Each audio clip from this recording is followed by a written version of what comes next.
வணக்கம். இன்றைக்கி நம்ம பார்க்க போகிற சமையல் ஒரு 6 வகையான குழம்பு ரெசிபி தான் பார்க்க போகிறோம். இது எல்லாமே இட்லி, தோசை, சப்பாத்தி எல்லாத்துக்குமே தொட்டு சாப்பிட்றதுக்கு சூப்பராக இருக்கும். சிம்பிளாகவும் இருக்கும். எப்பயும் போல் பண்ணாமல் இது மாதிரி கொஞ்சம் டிஃப்ரெண்ட்டாக செஞ்சு பாருங்கள். வாங்க இந்த 6 வகையான குழம்பு ரெசிபியும் எப்படி செய்யலாங்கிறத பார்க்கலாம். பேன் எடுத்துக்கலாம். மெஷரிங் கப்பில் 1/4 கப் அளவுக்கு கொள்ளு எடுத்துருக்கேன். இப்போ இது வந்து நல்லா வாசனை வர அளவுக்கு வறுத்துக்கலாம். இப்போ இது வறுபட்டு இருக்கும்போது 2 டேபிள் ஸ்பூன் துவரம்பருப்பு சேர்த்துக்கலாம். இப்போ இதையும் சேர்த்து நல்லா வறுத்துக்கலாம். இப்போ பாருங்கள், கொள்ளு நல்லா வறுபட்டுருச்சு. அதே சமயம் நல்ல வாசனை வருது. இதை வந்து அப்படியே எடுத்து ஒரு மிக்ஸி ஜாரில் சேர்த்துக்கலாம். இப்படி கையை எடுத்திங்கன்னா கொள்ளு வந்து படபடன்னு வெடிக்கணும். அந்த மாதிரி வறுத்துக்கணும். இப்போ இதை நல்லா பொடி பண்ணிட்டு வந்துடலாம். இப்போ பாருங்கள், நல்லா அரைச்சிட்டு வந்தாச்சு. இப்போ இதில் வந்து ஒரு 3 டேபிள் ஸ்பூன் அளவுக்கு துருவன தேங்காய் சேர்த்துட்டு தண்ணி ஊற்றி நல்லா நைஸாக அரைச்சிக்கலாம். இப்போ இந்த அளவுக்கு நல்லா நைஸாக அரைச்சி எடுத்துக்கணும். இப்போ ஒரு கடாயை எடுத்துக்கலாம். தேவையான அளவுக்கு எண்ணெய் சேர்த்துக்கலாம். எண்ணெய் நல்லா சூடாகிடுச்சு. 1 டீஸ்பூன் போல் கடுகு சேர்த்துக்கலாம். 1 டீஸ்பூன் சீரகம் சேர்த்துக்கலாம். 2 வரமிளகாய் சேர்த்துக்கலாம். கருவேப்பிலை சேர்த்துக்கலாம். மீடியம் சைஸாக ஒரு பெரிய வெங்காயம், ஒரு 10 சின்ன வெங்காயம் சேர்த்துக்கலாம். இது கூடவே ஒரு 3 பச்சை மிளகாயும் சேர்த்துக்கலாம். இப்போ வெங்காயம் நல்லா வதங்கிடுச்சு. மீடியம் சைஸாக ஒரு 2 தக்காளி சேர்த்துக்கலாம். சேர்த்துட்டு இதையும் நல்லா வதக்கிக்கலாம். தக்காளி வெங்காயம் வதங்குறதுக்கு உப்பு சேர்த்துக்கலாம். இப்போ தக்காளி நல்லா வதங்கிட்டு இருக்கையிலே முருங்கைக்காய், கத்திரிக்காய், பீன்ஸு, கேரட் இது எல்லாத்துலேயும் கொஞ்சம் கொஞ்சம் சேர்த்துக்கலாம். இது எல்லாத்தையும் நல்லா வதக்கிக்கலாம். மூடி வச்சிடலாம். இப்போ எப்படி இருக்குன்னு பார்க்கலாம். இப்போ பாருங்கள், காய்கறி எல்லாமே நல்லா வதக்கியாச்சு. இப்போ இதில் குழம்புத்தூள் சேர்த்துக்கலாம். நல்லா ஒரு 2 டேபிள் ஸ்பூன் அளவுக்கு குழம்புத்தூள் சேர்த்துக்கலாம். சேர்த்துட்டு வதக்கி விட்டுக்கலாம். மஞ்சள்தூள் கொஞ்சமாக சேர்த்துக்கலாம். இது எல்லாத்தையும் சேர்த்து நல்லா வதக்கியாச்சு. இப்போ நம்ம அரைச்சி வச்சுருக்க அந்த கொள்ளு பொடி, அதாவது கொள்ளு, தேங்காய், துவரம்பருப்பு பேஸ்ட்டாக சேர்த்துக்கலாம் அரைச்சது. இப்போ மிக்ஸியை அலசிட்டு தண்ணி சேர்த்துக்கலாம். இப்போ இன்னும் கொஞ்சம் தாராளமாகவே தண்ணி சேர்த்துக்கலாம். தண்ணி சேர்த்துட்டு நல்லா கொதிக்க விட்டுக்கலாம். இப்போ பாருங்கள், நல்லா கொதித்து கெட்டியாக வந்துருச்சு. தேவைப்பட்டால் தண்ணி சேர்த்துக்கோங்க. அடிக்கடி நல்லா கிளறி விட்டுக்கோங்க. இப்போ இதில் வந்து புளி தண்ணி சேர்த்துக்கலாம். அதாவது சின்ன நெல்லிக்காய் சைஸுக்கு புளி எடுத்து கரைச்சி வச்சுருக்கேன். இப்போ பாருங்கள், சூப்பராக ரெடி ஆகிடுச்சு சாம்பார். இப்போ கேஸ் அமர்த்திடலாம். மேலாப்பில் கொத்தமல்லி சேர்த்துக்கலாம். அருமையான கொள்ளு சாம்பார் ரெடி ஆயிடுச்சு. ஸோ இதே மாதிரியே செஞ்சு பாருங்கள். செஞ்சு பார்த்துட்டு எப்படி இருந்துச்சுங்கிறத சொல்லுங்கள். வீடியோ பிடிச்சுன்னா லைக் பண்ணுங்கள், கமெண்ட் பண்ணுங்கள், சேனலை சப்ஸ்கிரைப் பண்ணுங்கள், பக்கத்தில் பெல் பட்டனையும் ப்ரெஸ் பண்ணுங்கள். நன்றி. நல்லெண்ணெய் சேர்த்துக்கலாம். வெங்காயம்லாம் வதக்கணும், அதனால் கொஞ்சம் கூடவே எண்ணெய் சேர்த்துக்கலாம். இப்போ எண்ணெய் நல்லா சூடாயிருச்சு. இதில் பார்த்தீங்கன்னா ஒரு 20 சின்ன வெங்காயம் முழுசாக அப்படியே சேர்த்துக்கலாம். அது கூடவே ஒரு 6 பல் பூண்டு சேர்த்துக்கலாம். குட்டி குட்டியாக நறுக்குனது ஒரு 10 பீஸ் வர மாதிரி இஞ்சி சேர்த்துக்கலாம். இப்போ இது எல்லாத்தையும் நல்லா வதக்கிக்கலாம். இப்போ ஒரு கைப்பிடி அளவுக்கு கருவேப்பிலை சேர்த்துக்கலாம். இப்போ இதில் 10 வரமிளகாய் சேர்த்துக்கலாம். இப்போ இதில் 1/4 கப் அளவுக்கு துருவன தேங்காய் சேர்த்துக்கலாம்.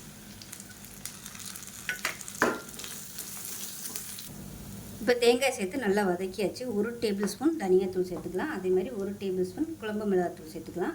ஒரு 1/4 டேபிள் ஸ்பூன் மஞ்சள்தூள் சேர்த்துக்கலாம். இது எல்லாத்தையுமே நல்லா வதக்கி விட்டுக்கலாம். இது நல்லா வதக்கியாச்சு. இது தனியாக வேறு எதுக்கு மாற்றிக்கலாம். இப்போ வேற ஒரு கடாய் எடுத்துக்கலாம். நல்லா ஒரு 2 டேபிள் ஸ்பூன் அளவுக்கு பச்சரிசி சேர்த்துக்கலாம். இப்போ அது நல்லா பொரிய விட்டு வறுக்கணும்.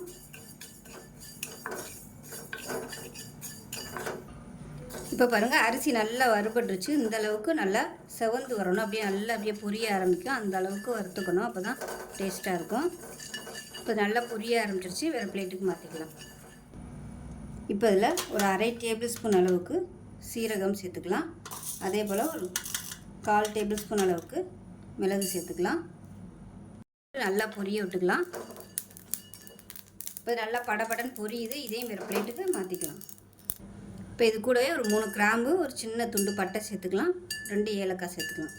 இதையும் லேசாக வறுத்துட்டு வேறு பிளேட்டுக்கு மாற்றிக்கலாம். இப்போ இதையும் வேறு பிளேட்டுக்கு மாற்றிக்கலாம்.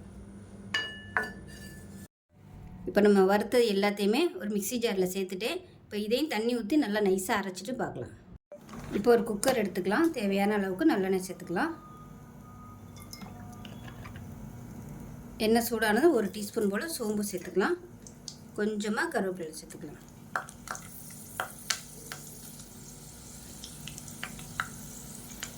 இப்போ நல்லா பொரிய ஆரம்பிக்கவும் ஒரு கைப்பிடி அளவுக்கு சின்ன வெங்காயம் பொடியாக நறுக்குனதை சேர்த்துக்கலாம்.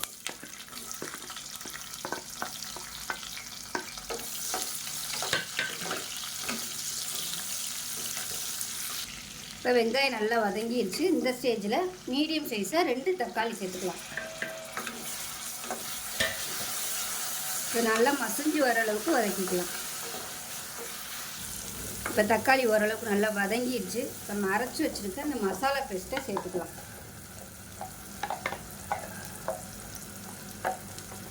சேர்த்துட்டு நல்லா வதக்கிக்கலாம். அடுப்பு மீடியத்தில் இருக்கட்டும்.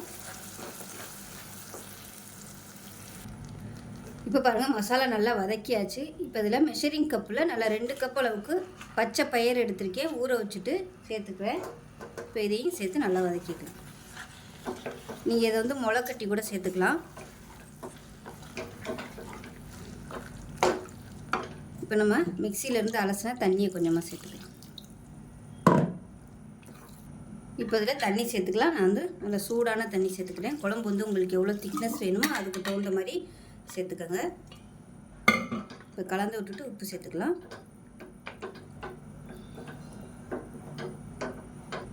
இப்போ குழம்புக்கு தேவையான உப்பு சேர்த்துக்கலாம். சேர்த்துட்டு கலந்து விட்டுட்டு குக்கரை மூடி வச்சிடலாம்.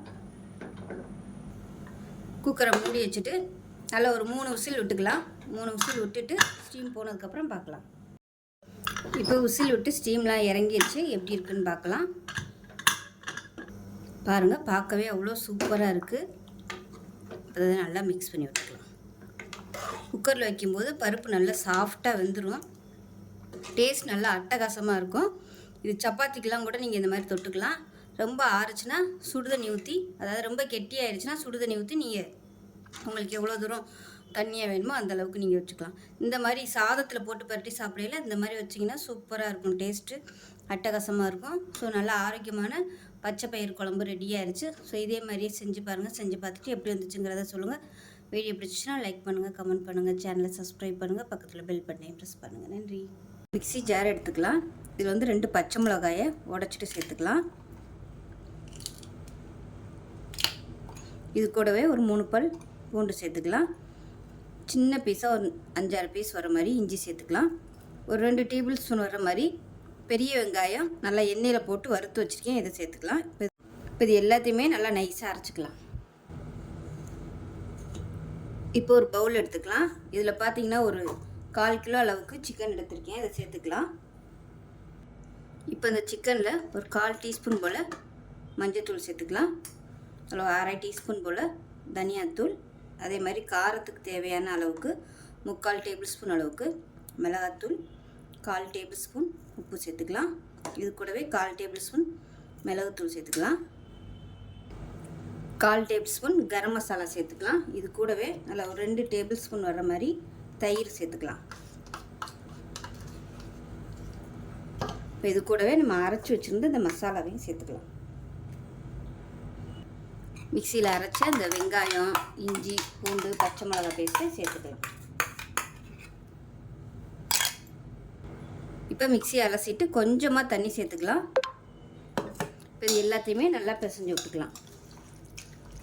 பிசைஞ்சிட்டு நல்லா ஒரு 10 நிமிஷம் ஊறட்டும். 10லேருந்து ஒரு 15 நிமிஷம் நல்லா ஊறட்டும். ஊறினதுக்கப்புறம் பார்க்கலாம். இப்போ ஒரு குக்கர் எடுத்துக்கலாம். தேவையான அளவுக்கு எண்ணெய் சேர்த்துக்கலாம்.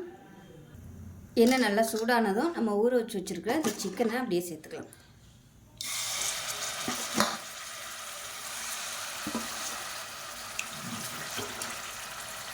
இப்போ ஊற வச்சு வச்சுருந்த பாத்திரத்தில் மசாலா இருக்கும் இல்லையா, அதில் வந்து கொஞ்சமாக தண்ணி ஊற்றி இதோட சேர்த்துக்கலாம்.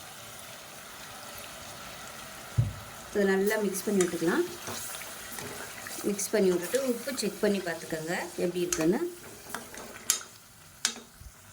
இப்போ இதில் பொடியாக நறுக்குனா கொத்தமல்லி இலை சேர்த்துட்டு குக்கரை மூடி வச்சிடலாம். இப்போ ரொம்ப ட்ரையான மாதிரி இருக்குது, அதனால் கொஞ்சமாக ஒரு 1/4 டம்ளர் அளவுக்கு தண்ணி சேர்த்துக்கிறேன். உங்களுக்கு கிரேவி எவ்வளோ வேணுமோ அதுக்கு தகுந்த மாதிரி தண்ணி சேர்த்துக்கோங்க. இப்போ குக்கரை மூடி வச்சுட்டு நல்ல ஒரு 3 விசில், 3 இல்லை ஒரு 4 விசில் விட்டுட்டு ஸ்டீம் போனதுக்கப்புறம் பார்க்கலாம். இப்போ பாருங்கள், நல்லா ஒரு 4 விசில் விட்டுட்டு ஸ்டீம்லாம் இறங்கிடுச்சு. எப்படி இருக்குன்னு பார்க்கலாம்.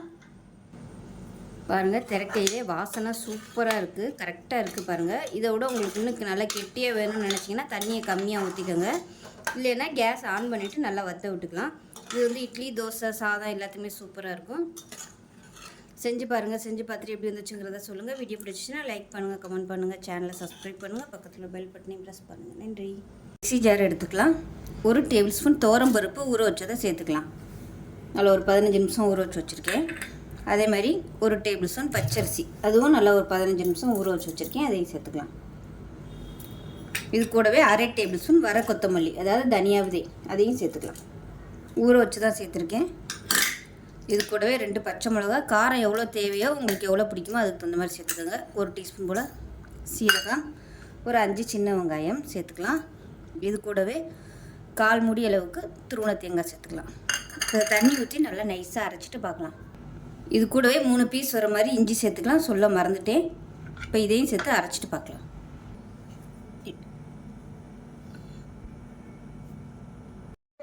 இப்போ ஒரு பேன் எடுத்துக்கலாம். தேங்காய் எண்ணெய் சேர்த்துக்கோங்க. தேங்காய் எண்ணெய் செஞ்சோம்னா மோர் குழம்பு டேஸ்ட்டு சூப்பராக இருக்கும். எண்ணெய் நல்லா சூடாயிடுச்சு. 1 டீஸ்பூன் போல் கடுகு சேர்த்துக்கலாம். 1 டீஸ்பூன் சீரகம், ஒரு 3 வரமிளகாயை கிள்ளிட்டு சேர்த்துக்கலாம். கருவேப்பிலை சேர்த்துக்கலாம். 1/4 டீஸ்பூன் பெருங்காயத்தூள் சேர்த்துக்கலாம். கண்டிப்பாக பெருங்காயத்தூள் சேர்த்துக்கோங்க, மோர் குழம்புக்கு நல்லா வாசனையாக இருக்கும். இது நல்லா பொரிஞ்சதுக்கப்புறமா அரைச்சி வச்சுருக்க அந்த தேங்காய் பேஸ்ட்டை சேர்த்துக்கலாம். சேர்த்துட்டு இந்த தேங்காயோட பச்சை வாசனை போகிற அளவுக்கு ஒரு 2 நிமிஷம் மட்டும் கொதிக்க விட்டால் போதும். இப்போ மிக்சியை அலசிட்டு தண்ணி சேர்த்துக்கலாம். இப்போ இதில் மஞ்சள்தூள் சேர்த்துக்கலாம். தண்ணி தேவைப்பட்டுச்சுன்னா இன்னும் கூட நீங்கள் சேர்த்துக்கலாம். ஏன்னா நம்ம துவரம் பருப்பு, பாசிப்பருப்புலாம் போட்டிருக்கனால நல்லா கெட்டியாகவே வரும். மஞ்சள்தூள் சேர்த்து கலந்து விட்டுக்கலாம். இப்போ கொதிக்க ஆரம்பிக்கல. மோர் குழம்புக்கு தேவையான உப்பு சேர்த்துக்கலாம். அடுப்பு நல்லா மீடியத்தில் இருக்கட்டும், ரொம்ப ஹையில் வச்சு கொதிக்க விட வேணாம். அப்பப்போ இப்படி கிளறி விட்டுட்டே இருங்க, இல்லைன்னா உங்களுக்கு அப்படியே கட்டி தட்டும். இப்போ தேங்காய் பச்சை வாசனை போக நல்லா கொதிச்சிருச்சு. இப்போ பார்த்திங்கன்னா நல்லா 1 கப் அளவுக்கு தயிர் கடைஞ்சி வச்சுருக்கேன். இப்போ கேஸ் அமர்த்திடலாம். அமர்த்திட்டு இந்த தயிரை சேர்த்துக்கலாம். அவ்வளோதான். இப்போ நல்லா மிக்ஸ் பண்ணி விட்டோம்னா அருமையான மோர் குழம்பு ரெடி ஆயிடுச்சு. இப்போ நமக்கு சூப்பரான டேஸ்ட்டில் மோர் குழம்பு ரெடி ஆயிடுச்சு. இதில் வந்து நீங்கள் விருப்பப்பட்ட காய்கறிகள் எதுனாலும் சேர்த்துக்கலாம், அருமையாக இருக்கும். இந்த வெயிலுக்கு இது மாதிரி குழுக்குன்னு மோர் குழம்பு செஞ்சு சாப்பிடுங்க, சூப்பராக இருக்கும். ஸோ இந்த வீடியோ பிடிச்சிச்சுன்னா லைக் பண்ணுங்கள், கமெண்ட் பண்ணுங்கள், சேனலை சப்ஸ்கிரைப் பண்ணுங்கள், பக்கத்தில் பெல் பட்டனையும் ப்ரெஸ் பண்ணுங்கள். நன்றி. தான் பார்க்கலாம். இப்போ ஒரு பேன் எடுத்துக்கலாம். தேவையான அளவுக்கு நல்லெண்ணெய் சேர்த்துக்கலாம். எண்ணெய் சூடானதும் 1/2 டேபிள் ஸ்பூன் சோம்பு, 1/2 டேபிள் ஸ்பூன் மிளகு, 1/2 டேபிள் ஸ்பூன் சீரகம், 1/2 டேபிள் ஸ்பூன் வர கொத்தமல்லி, இது எல்லாத்தையும் சேர்த்துக்கலாம். இப்போ இது எல்லாமே பொரிய ஆரம்பிக்குது. 4 பல் பூண்டு சேர்த்துக்கலாம். சின்னதாக கட் பண்ண இஞ்சி ஒரு 6-7 துண்டு சேர்த்துக்கலாம். இது கூடவே இப்போ 10 சின்ன வெங்காயம் முழுசாக அப்படியே சேர்த்துக்கலாம். எல்லாமே நல்லா வதங்கிடுச்சு, நல்ல ஃப்ளேவர் வருது. கருது விட்டுறக்கூடாது. இது அமர்த்திடலாம். அமர்த்திட்டு மிக்ஸி ஜாரை சேர்த்துட்டு நல்லா ஆற விட்டுட்டு நல்லா பேஸ்ட் பண்ணி எடுத்துக்கலாம். இப்போ ஒரு குக்கர் எடுத்துக்கலாம். கொஞ்சமாக எண்ணெய் விட்டுக்கலாம். எண்ணெய் நல்லா சூடாயிருச்சு. 1 டீஸ்பூன் சோம்பு, பட்டை, கிராம்பு, கல்பாசி எல்லாம் சேர்த்துக்கலாம். இப்போ இது எல்லாம் பொரிய ஆரம்பிக்கவும் புதினா இலையும் கொஞ்சம் கருவேப்பிலை இலையும் சேர்த்துக்கலாம். 2 வரமிளகாய் சேர்த்துக்கலாம். 1 கைப்பிடி அளவுக்கு பெரிய வெங்காயம் பொடியாக கட் பண்ணி வச்சுருக்கேன், அதை சேர்த்துக்கலாம். கொஞ்சமாக வெங்காயம் சேர்த்தா போதும். சின்ன வெங்காயம் வந்து அரைச்சிருக்கிறதுனால இந்த அளவுக்கு போதும். வெங்காயம் லேசாக கண்ணாடி பதம் வதங்கினதும் ஒரு 3 பச்சை மிளகாய் 2ஆக கீறிட்டு சேர்த்துக்கலாம். மீடியம் சைஸாக 2 தக்காளி கட் பண்ணி வச்சுருக்கேன், அதையும் சேர்த்துக்கலாம். தேவையான அளவுக்கு உப்பு சேர்த்துக்கலாம்.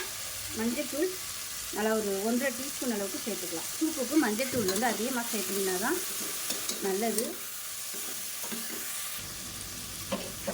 இப்போ ஒரு 1/4 கிலோ அளவுக்கு நெஞ்சிலும் எடுத்து வச்சுருக்கேன், இதை சேர்த்துக்கலாம். சேர்த்துட்டு இதையும் நல்லா வதக்கி விட்டுக்கலாம்.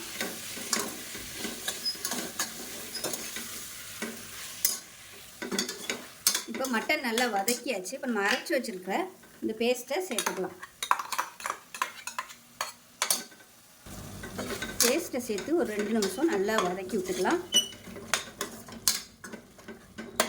நல்லா வதக்கி விட்டுட்டு நல்லா ஒரு 1/2 லிட்டர் அளவுக்கு தண்ணி சூடு பண்ணி வச்சுருக்கிறேன், இந்த தண்ணியை சேர்த்துக்கலாம். நம்ம இந்த அளவுக்கு தண்ணி சேர்த்திங்கன்னா தான் நம்ம வந்து நல்லா விசில் விட போகிறோம், கொஞ்சம் வத்தும் கரெக்டாக இருக்கும். இப்போ மிக்சியை அலசிட்டு இந்த தண்ணி கொஞ்சமாக சேர்த்துக்கிறேன். உப்பெல்லாம் கொஞ்சம் அரை உப்பாகவே போட்டுக்கோங்க. வெந்து வந்ததுக்கப்புறமா பத்தலைன்னா சேர்த்துக்கலாம். உப்பு கொஞ்சமாக சேர்த்துக்கலாம். இப்போ பொடியாக நறுக்குனா கொத்தமல்லி சேர்த்துக்கலாம். இப்போ குக்கரை மூடி வச்சுட்டு நல்லா ஒரு 7-8 விசில் விட்டுட்டு ஸ்டீம் போனதுக்கப்புறம் பார்க்கலாம். இப்போ விசில் விட்டு ஸ்டீம்லாம் நல்லா இறங்கிருச்சு, எப்படி இருக்குன்னு பார்க்கலாம். இப்போ பாருங்கள், நம்ம எவ்வளோக்கு வச்சுருந்தோம், இப்போ எவ்வளோக்கு குறைஞ்சிருக்குன்னு. சூப்பு அருமையாக ரெடியாகிருச்சு. நீங்கள் சாதத்தில் போட்டு பிசைஞ்சு சாப்பிட்றதுக்கும் சூப்பராக இருக்கும். சாதம் நல்லா கொலைய வச்சு பிசைஞ்சு சாப்பிட்டிங்கன்னா நல்லாயிருக்கும். இது வெறும் சூப்பாக குடிக்கிறதுக்கும் நல்லாயிருக்கும். ஸோ இதே மாதிரியே செஞ்சு பாருங்கள். செஞ்சு பார்த்துட்டு எப்படி வந்துச்சுங்கிறத சொல்லுங்கள். வீடியோ பிடிச்சிச்சின்னா லைக் பண்ணுங்கள், கமெண்ட் பண்ணுங்கள், சேனலை சப்ஸ்கிரைப் பண்ணுங்கள், பக்கத்தில் பெல் பட்டனையும் ப்ரெஸ் பண்ணுங்கள். நன்றி. ஒரு மிக்ஸி ஜார் எடுத்துக்கலாம். 2 டேபிள் ஸ்பூன் வர கொத்தமல்லி சேர்த்துக்கலாம். ஒரு 6 வரமிளகாய் சேர்த்துக்கலாம். மீடியம் சைஸாக 2 தக்காளி கட் பண்ணதை சேர்த்துக்கலாம். சின்னதாக 2 தக்காளி எடுத்திருக்கேன். இப்போ எல்லாத்தையுமே நல்லா நைஸாக அரைச்சிட்டு பார்க்கலாம். இப்போ ஒரு குக்கர் எடுத்துக்கலாம்.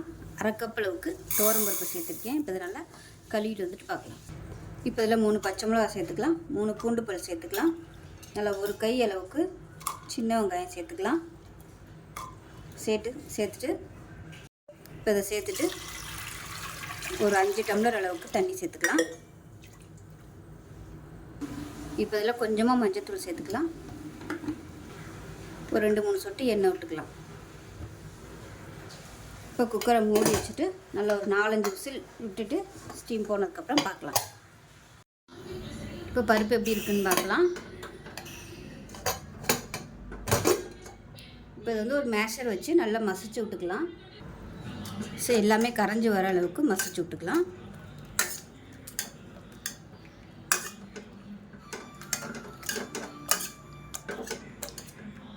இது தனியாக இருக்கட்டும். ஒரு கடாய் எடுத்துக்கலாம். தேவையான அளவுக்கு எண்ணெய் சேர்த்துக்கலாம். இப்போ எண்ணெய் நல்லா சூடாகிடுச்சு. ஒரு டீஸ்பூன் போல் கடுகு சேர்த்துக்கலாம். ஒரு டீஸ்பூன் சீரகம் சேர்த்துக்கலாம். கொஞ்சமாக சோம்பு சேர்த்துக்கோங்க. விருப்பம் இருந்தால் சோம்பு சேர்த்துக்கோங்க, நல்ல ஃப்ளேவராக இருக்கும். கருவேப்பிலை சேர்த்துக்கலாம். 2 வரமிளகா வாசனைக்காக சேர்த்துக்கலாம். கட்டி பெருங்காயம் சேர்த்துக்கலாம் 2. இது எல்லாத்தையும் நல்லா பொடி வச்சுக்கலாம். இப்போ மீடியம் சைஸாக ஒரு பெரிய வெங்காயம் நீளமாக நறுக்குனதை சேர்த்துக்கலாம்.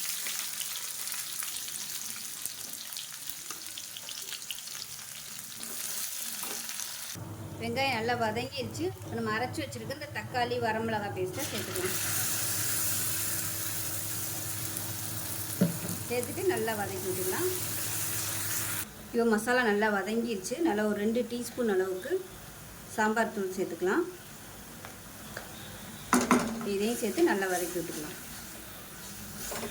சாம்பார் பொடி சேர்த்து நல்லா வதக்கியாச்சு. இப்போ நம்ம மேஷ் பண்ணி வச்சுருக்க அந்த பருப்பை சேர்த்துக்கலாம். இப்போ சாம்பாருக்கு தேவையான தண்ணி சேர்த்துக்கலாம். இப்போ வந்து நல்லா கலந்து விட்டுக்கலாம். இப்போ இதில் கொஞ்சமாக சின்ன அதாவது சுண்டக்காய் சைஸுக்கு புளி ஊற வச்சு வச்சுருக்கேன், அந்த புளி தண்ணியை சேர்த்துக்கலாம். இப்போ நல்லா கலந்து விட்டுட்டு உப்பு சேர்த்துக்கலாம்.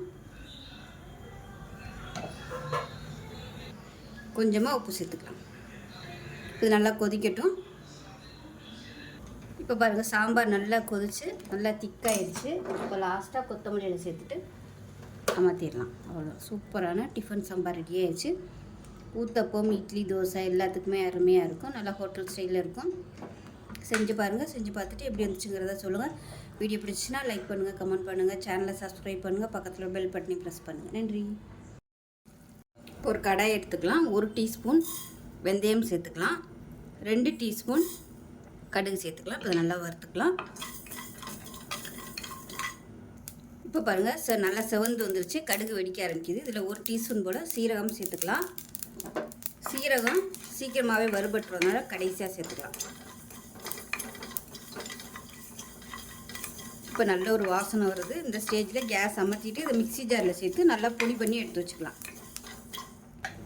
இப்போ ஒரு கடாய் எடுத்துக்கலாம். இதில் பார்த்தீங்கன்னா 1/2 கிலோ அளவுக்கு தக்காளி எடுத்திருக்கேன். அந்த விதையெல்லாம் எடுத்துட்டு சின்ன சின்னதாக கட் பண்ணி வச்சுருக்கேன். இதை ஒரு கடாயில் சேர்த்துக்கலாம்.